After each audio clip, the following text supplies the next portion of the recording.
Hello guys, I hope everything's going well and you had a nice weekend. Okay, so last time we talked about we walked through an example of a computational graph, and we talked how to compute a function j. We did also before that simple derivatives, okay, of a linear line, and we found out how to solve a derivative, and a derivative is just a slope. So, for this week, we'll be talking about how we can use derivatives with computation graphs and how we're gonna go from right to left. As last week, we went from left to right. We went through a forward propagation step last week, and today we're gonna go see how it's gonna happen in a backward propagation. Okay, so let's move on.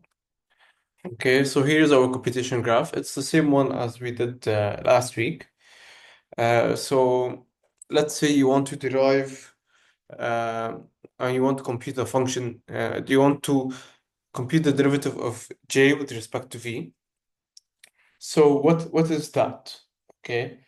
Um, well, this is if you were to take the value v and change it a little bit, how would the value of change? Uh, okay, so well, j is defined as 3 times v. And right now, v is equals to 11. Okay, so if we were to bump up v by a little bit, let's say 11.001, okay, then j, which is 3v, okay, is going to be currently 33. Okay, and it will be bumped up to 33.003. So here we have increased V by 0.01, okay, and we saw that goes up 3 times as much. Okay, so we can say that the derivative or the slope of J with respect to V is equals to 3 over here. Okay, let me, yeah, okay.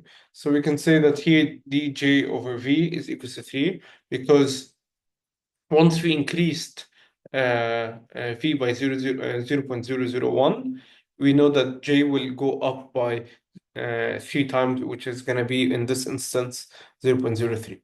And we can compute that dj over dv is equals to 3. Okay. And because the increase in j is 3 times the increase in v, uh, this is also very similar to the example that we gave last week. Where f of a is equals to 3a, and then we derived df dA, okay, which is slightly simplified. If we want to say a simple notation, you can write it as df dA equals to 3. Okay, so this is, since here we have it, it is also dj over dv is also equals to 3. It happened to be a similar example that we did from last week. Okay, so here J, okay, let me draw.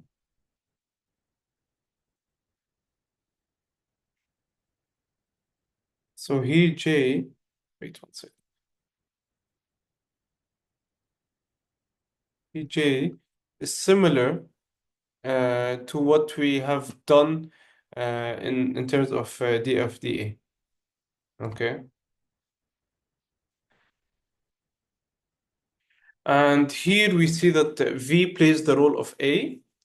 Okay, in this case, plays in terms of A. So imagine this is A, and in the previous example that we were explaining derivatives. So it's basically the same. Here it's 3A and here it's 3V. In the terminology of backward propagation, what we are seeing is that if you want to compute the derivative of the final output, which in this instance it's J. Okay, let's read. So it says over here, make it clearer.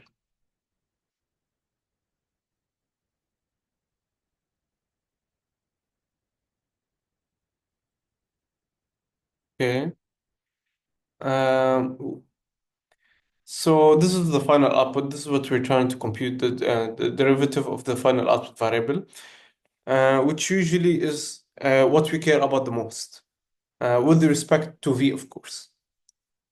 Then we have done one step backward, one step of backward propagation. Okay, so we would go from here to here. Okay. Um, so we call that one step backwards in the graph. So if we want to go from J to V, this is called a one step backward. Okay. And now let's look at another example. What is dj over dA? Okay. So we want to find what's dj over dA.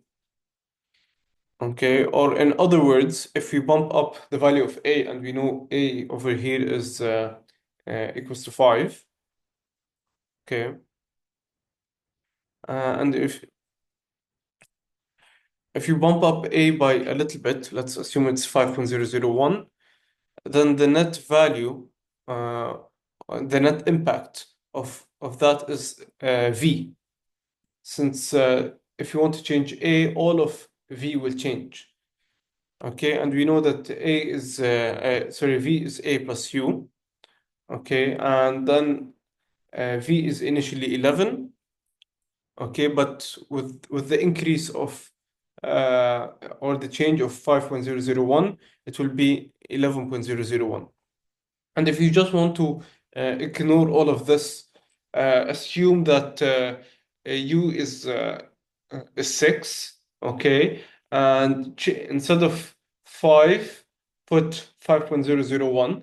It's a constant 0.001. So if you change A by 0.001, V will change as well. Okay, and then we have already seen that above that J is equals to 33. Okay, and it will be equal to 33.003. So what we're saying here is that if you increase A by 0.001, okay, uh, J increases 3 times, which will be 0.03. And by an increase A, I mean if you take any value, if you take this value A and just plug any new value, so A will not really change, it will not go moving forward. We have to change the number A. So I'm just giving an example of it being 0.01 for the simplicity, but you can put it as any number. You can put it as 6, 7, 8, and whatever. Okay, and once we want to move forward with and implement neural networks, you'd see that we would be changing values that are extremely small in order to see if there's any improvement for in the model. Okay, so the change of A will propagate to the right of the computation graph so that it will end up being 33.03. So the increase to J is 3 times the increase to A. Okay, so it increased by 3 times. Okay, and then we can say that dj over dA is equal to 3. And one way to break this down is to say that if you change A, then that will change V, right? So if you change A over here, it will change V. And through changing V, and if V is changed, then surely J will be changed. Okay, and so the net change to that value J, when you bump up the value, or when you notch the value of A a little bit, is that uh, it goes up by 3 times. Okay, so first let's draw dV over dA, and by changing A, you end up increasing V, right? Okay, well, by how much is V increasing here? Okay, uh, if you see here,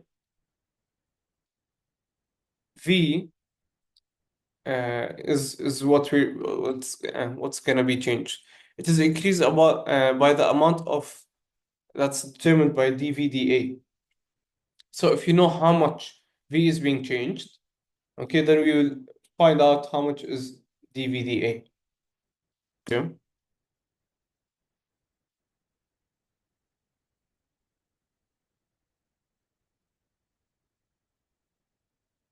Then the change in V will also cause the change in J. So whatever we changed in V over here, it will also have an effect on the change of J. So if V becomes, let's say, for example, 10, okay, this will become 30, of course, because V is reliant on J. J is reliant on V. Okay. And to find dJdA, okay, we have this called dJ over dV because we need to find the derivative of V and the derivative of A. Okay, because as we said, to change A, this will change V and this will change J. So in calculus, this is actually called the chain rule, that if A affects V, it affects J. Then the amount that J changes when you nudge A is the product of how much V changes when you nudge A. Okay. So when you nudge V, so in calculus again, this is called the chain rule. Okay. When you nudge V a little bit, okay, we see how much J changed. So and to find out how much the different if you want to move this here, how much effect it will be here, we have to implement this chain rule over here. Okay, and we saw that from this calculation here.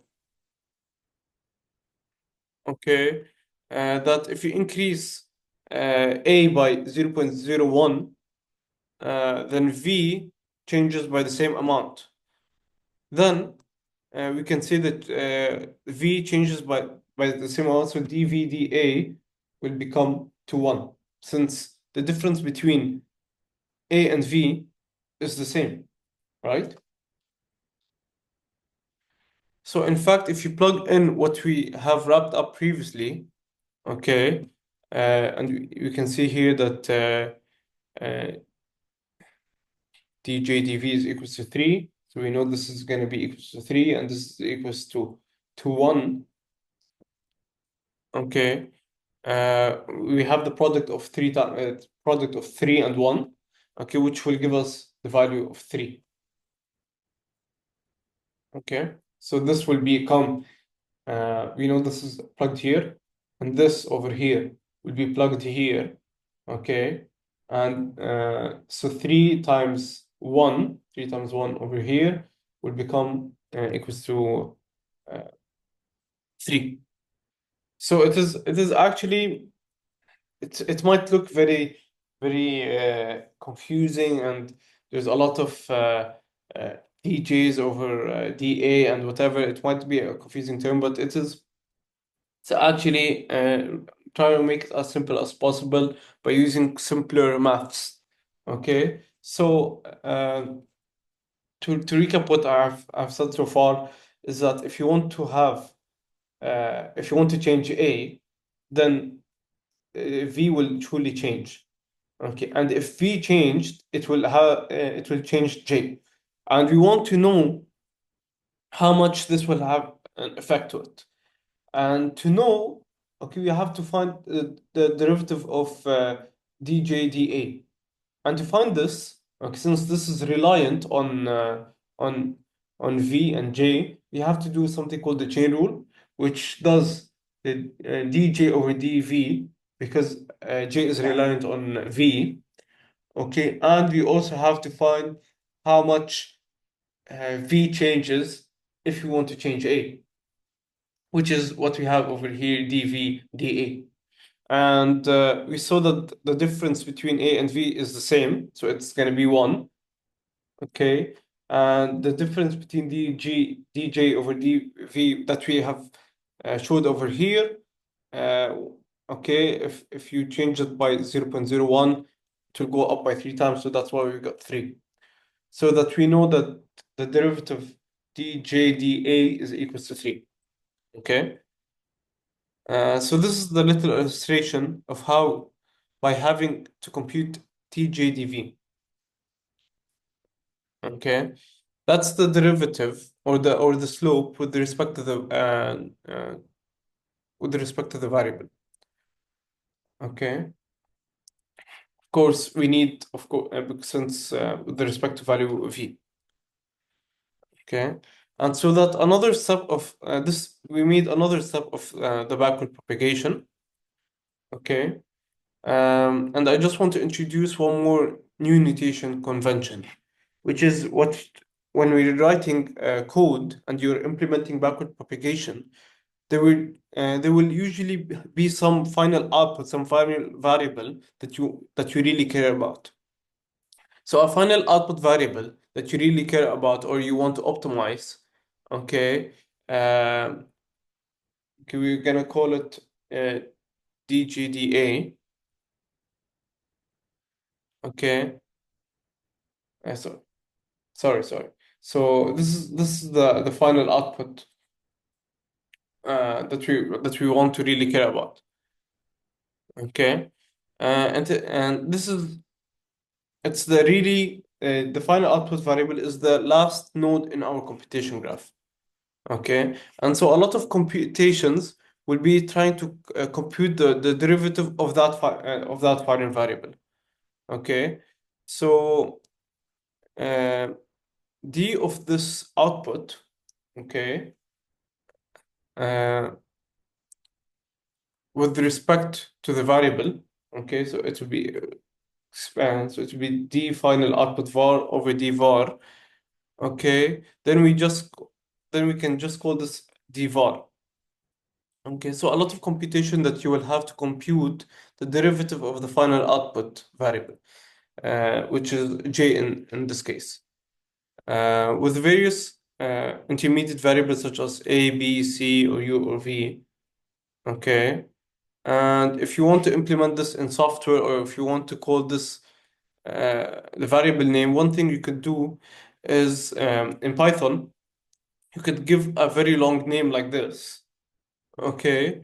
But that's a very, very long name and it could be much simplified. Okay, so you can write something as DVD, DVR, DVR. Okay. But this is just when you want to implement code and when you see dvar, this is what they mean. They mean this is the final output var. So if you're checking out code, if you want to learn some code online and you see dvar, they usually mean that this is the final output variable. Okay. But because we're always talking about derivatives with respect to dj, with respect to this final output variable, okay, I'm going to introduce a new notation. Okay, where in code you're computing this called dvar. Okay, so if you see dvar, if I talk about dvar, I mean by the final output. Or if you look at the code online and you see dvar, this is what they mean. Okay.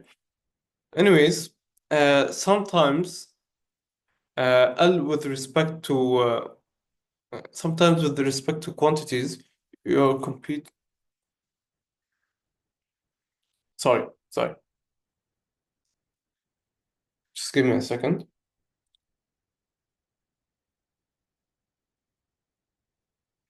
Okay. Yeah, anyways, the thing is here in our code also, we see that djdv is also represented by dv. So since we have, and we talk most of the times about dj, okay, and we're representing dj over multiple times, so you can see here dj over da or dj over dv, and so on.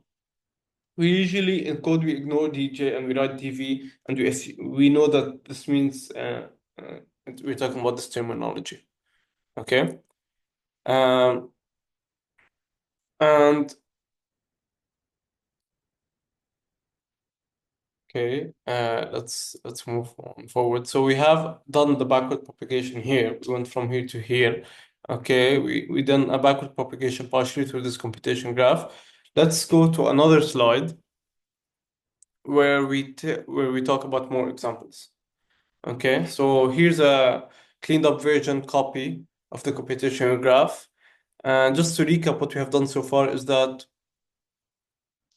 t- we went from here, okay, and figured out dv, okay, which is equals to 3. And again, the definition of dv is just a variable name, where in code it is dj over dv, okay? Uh, Here it is. So we have figured out that dA is equals to 3, as we saw in previous slide. And again, dA is the variable that you call in your code. Again, so dv is what you write it for v, and we call dA dj over v. So instead of saying dj over dA all the time, I'm just gonna say dA, okay? And we saw how we have gone backwards on these two edges here, okay? And now let's keep computing derivatives, okay?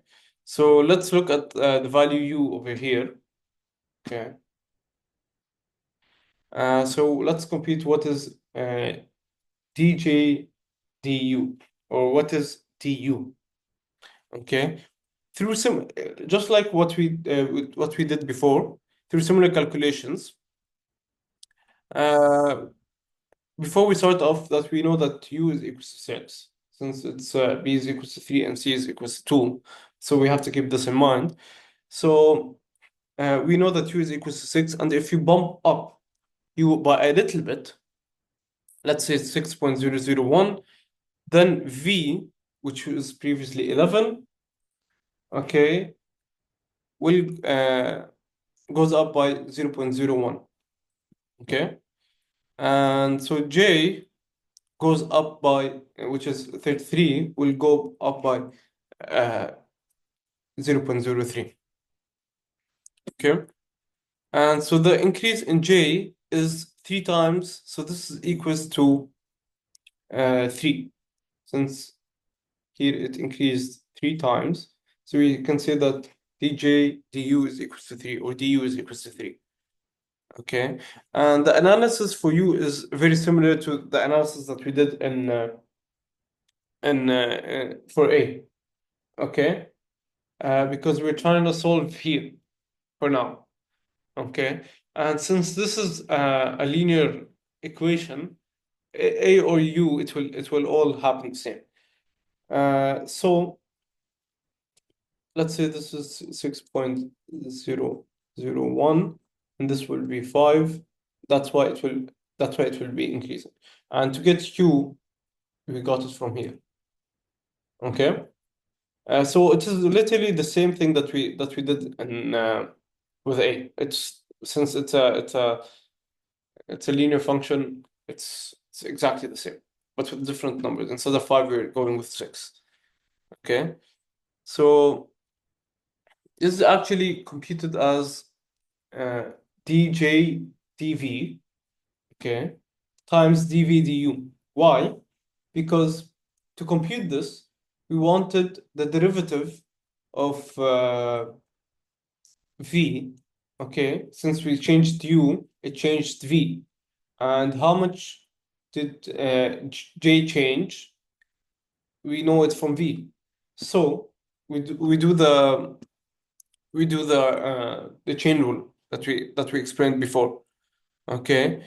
And we know that here dv du is going to be equal to 1, okay? Is equal to 1, and dj dv is equals to 3. Why is this equal to 1? Because from u to v, it did not change, okay? So it went from 0.01 until 0.01, and this over this, it will be equal to 1, okay? So we have gone up one more propagation step backwards, end up computing du, okay, which is equals to 3. Okay, we went from here to here, now we're here. Okay, and du, of course, is just this one, dj du. Okay, now let's take, now we just step through one last example. Okay, now we're trying to go here or to here. Okay, so let's go. Yeah, this du is equals to d3. Okay, so now let's do this example. djdb. What is djdb? Okay, so we're trying to find this part over here. Okay, so here, also by the way, keep in mind that b is equals to 3 and c is equals to 2. Okay, so here if you are allowed to change the value of b, okay, and you want to tweak b a little bit in order to minimize or maximize the value of j, because remember, we want to, the reason we're doing all of this is to reach the local, the global optimum, which is the smallest difference between the y hat and y actual. Okay, and the different and this is the prediction and this is the actual. So we want the difference between these two numbers, okay, to be as small as possible, as this will show our how accurate our training set is. Okay, and we're doing all of this just to optimize our results. So we need to tweak with those results until we find the lowest number j. Okay, so if you want to now change b and you want to tweak it, so what is the derivative or what is the slope of function j when you change b? So what will j be if we change b? Okay. Um, so it turns out using calculus, the chain rule for calculus is that it can be written as the product of two things. Okay. So here dj du times du db. Okay, and the reasoning is if you change b a little bit, so if you say b here is equals to 3, you make it 3.001, the way that this will affect j is that it will affect u first. And after it affects u, it will affect v. After it affects v, it will affect j. Okay, but how much does it affect u? Okay, so let's see. So u is defined as b times t, right? Okay, so uh, here, okay, if we increase b by 0.01, then u, which is b times t, it will become 0.02. And we know this is 2 because this is we know c is constant, c is equals to 2. Okay, for this example here. But this is not always the case. But for our example here, c is equals to 2. Okay, so this tells us that du db, okay, is equals to 2 over here. Okay, is equals to 2 over here. And because when you bump up b by 0.01, okay, it will increase twice as much. So it goes from 0.01 until 0.02. Okay, so that we know that du db is equals to 2. Okay, and now we know that u has gone up twice as much as b. Okay, so what is dj du? So what is this function over here? Okay, actually, we have done this function here. We already have solved it, dj du, which is 3. Okay, and since the chain rule is this times this, so we know that dj db is going to be equals to 3 times 2, which is going to be 6. Okay, and again, here is the reasoning for the second part of the argument, which is we want to know when u goes up by 0.03, okay, how does this affect j? Okay, which j is over here. And the fact that dj du is equals to 3, that tells us that when you go up by 0.02 over here, okay, that means it's gonna go up by 3 times as much. So it will become 3 times as much will become 0.06. Okay, and we know that from previously, just the previous slide, that we did solve dj/dv, and the difference between v and j is 3 times as much. Okay, so this comes from the fact that du is equals to 3. And if you check the math in details, you'll find out that if b becomes 3.001, this will become 0.02.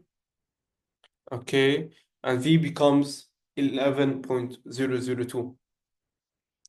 Okay, since it will become this plus 5. Okay, and it will become 11.002. Okay, so we know that because it's a plus u. Okay, and so we know that if v is equals to 11.002, it will go up by 3 times. Okay, and that will make it equals to 33.006. Okay, so I hope this is clear and it is not too difficult. Okay, and so that's how we got djdb is equals to 6 over here. Okay, and to fill that in, this is if we go backwards. So this is if we go to here. That's how it happens if you went here. Okay, and db is really the Python code again. Okay, db is equals to 6, and db is what you'll see in Python. Okay, which they will mean dj over db. And I won't go through the last example, which is C.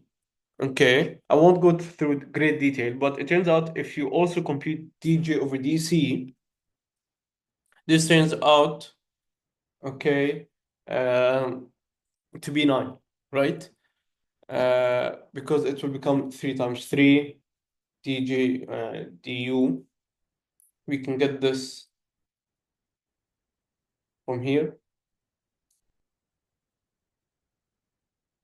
Okay, and it's become 3, and du dc. Okay, we'll have to compute it, but we know it will become c. It will become 9. Okay, and so the key takeaway from these examples is that when computing derivatives and computing all these derivatives, the most efficient way to do so is through a right to left computation. Okay, following the direction of the red arrows that you see here. Okay, so this is a right to left backward propagation cell. Okay, and this is the most efficient way to compute when doing derivatives. Okay. And in particular, we will first compute the derivatives with respect to v. Okay, over here. Okay, and then second. And okay, when we respect to v, and then when we solve this, okay, it becomes useful to computing other stuff. So since we know this, we can solve this easily. Since we know this, we can solve this easily, right? And it becomes useful for computing the derivatives with respect to a, and then derivatives with respect to u, and then derivatives with respect uh, to dj du in this case. Okay, sorry. And again, the definition of dv, okay, is just the name, the variable name that we see is dj du and dj dv over here. Okay, and we have, and again, what we saw is how we gone backwards with these two edges. Okay, from here till here. Okay, and from here till here, and then here till here. Okay, and so that was the sorry.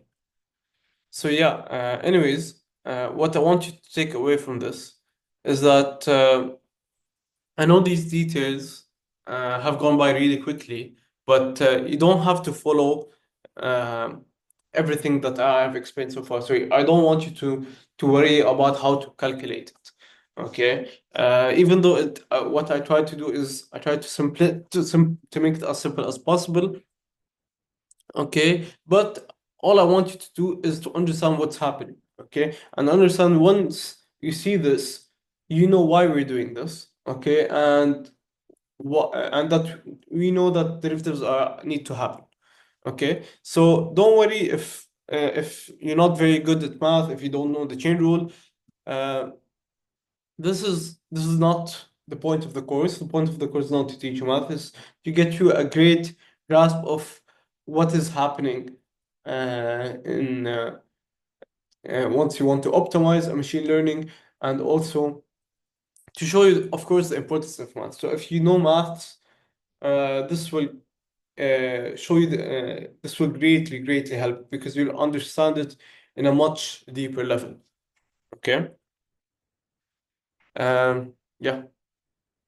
So now we'll talk on how to compute derivatives for you to implement gradient descents for logistic regression.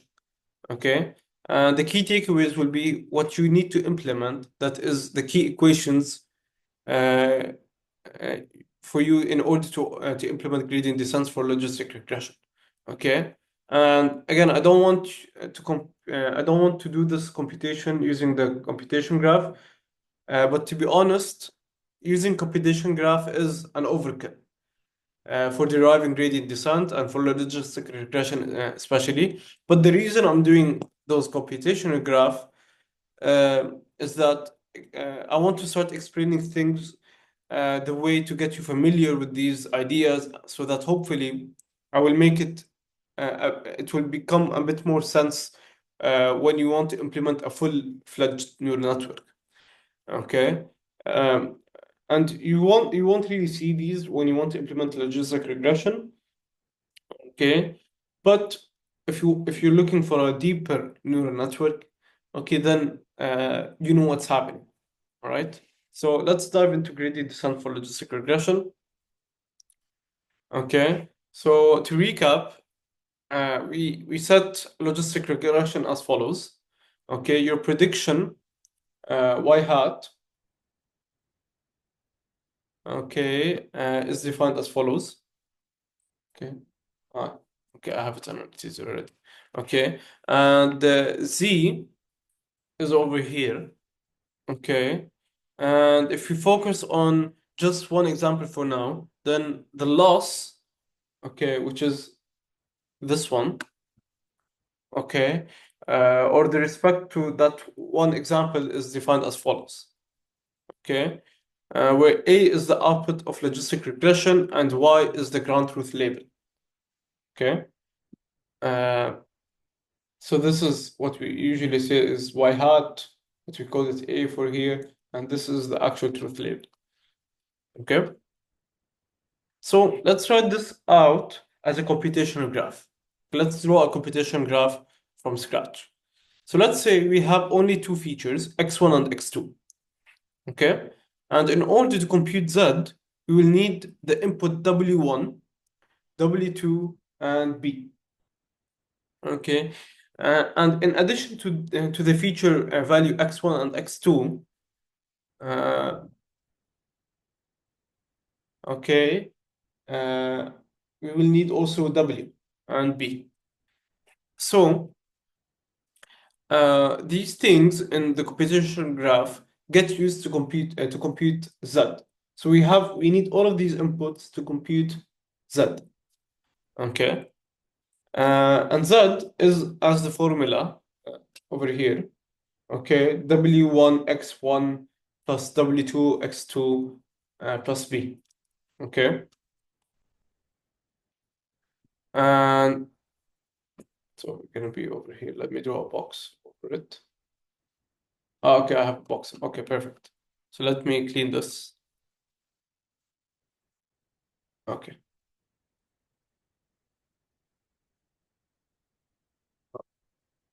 and then we compute y hat or a. I keep saying y hat, but here it's a.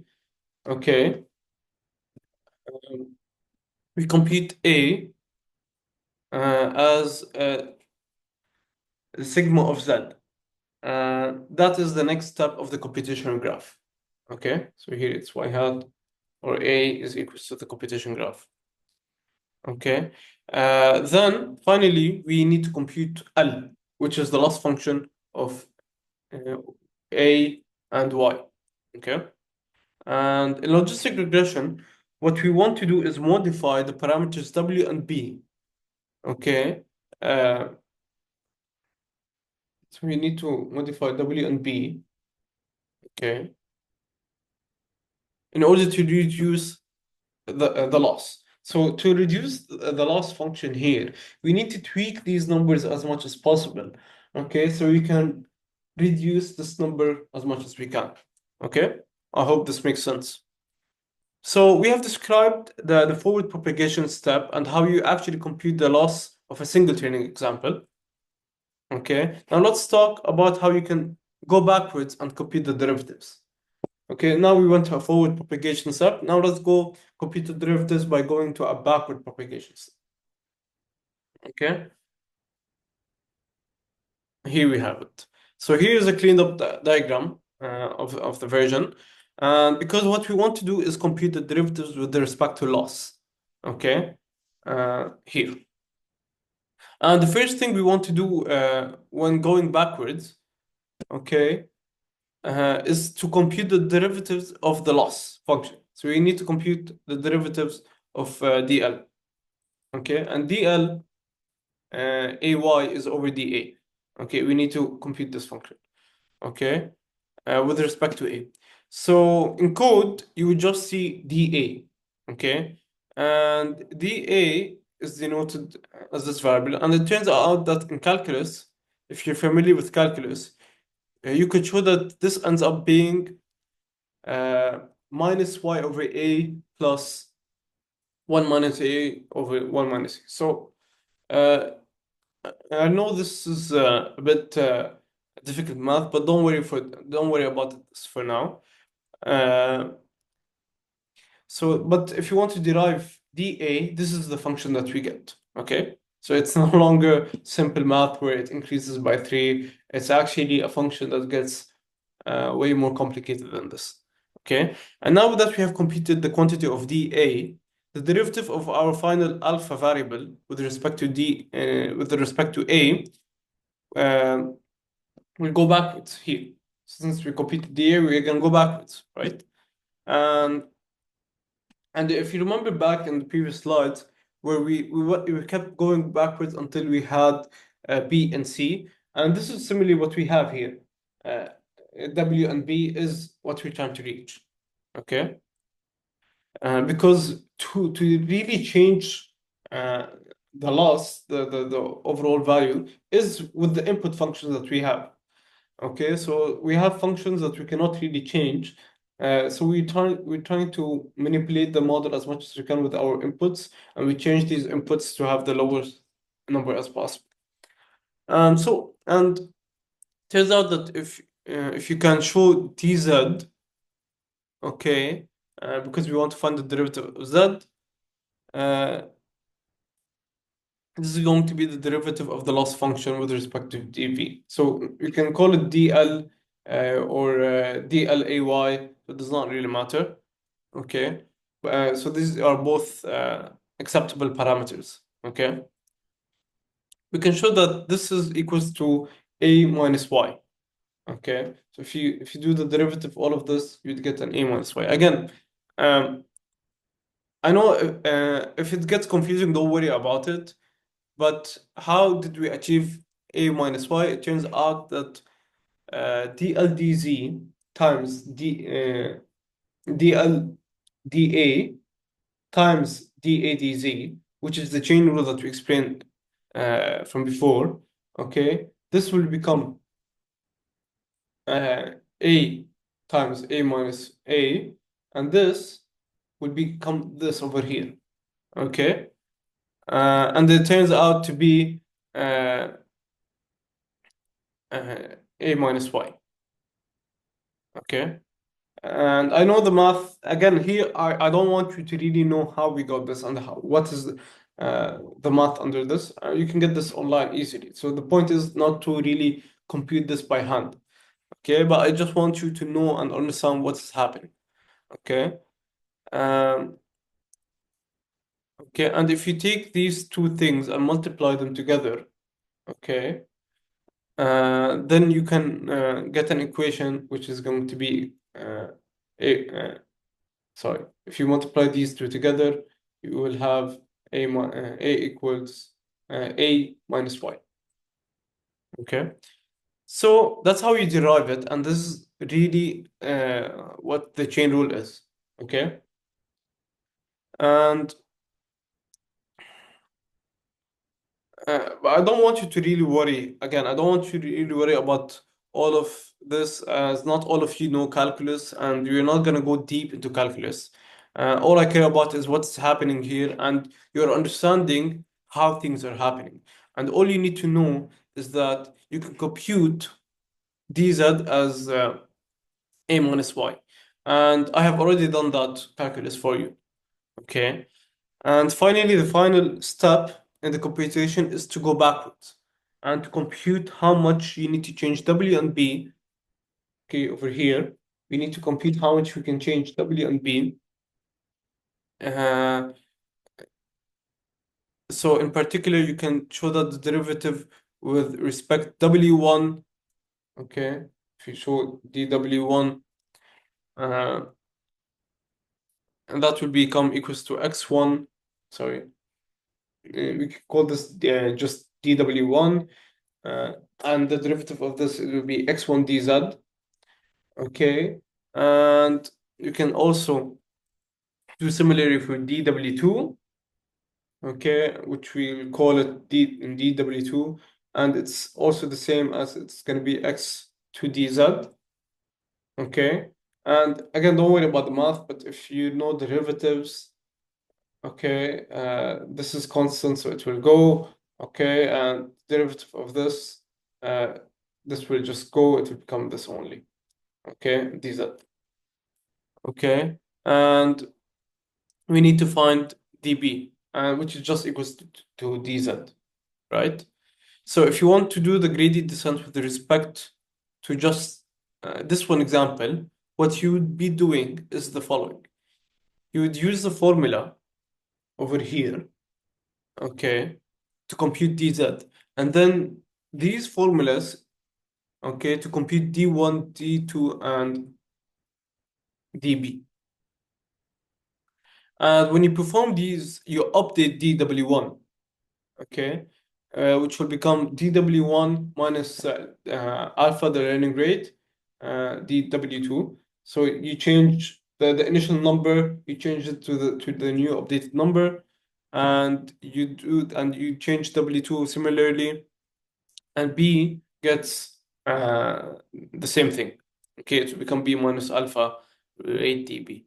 Okay, and so this will all be a one step of a grade with respect to a single example. So everything that we showed here is just a single example or a single training set. So we said that the loss is one training set, and the cost function is the sum of all training sets.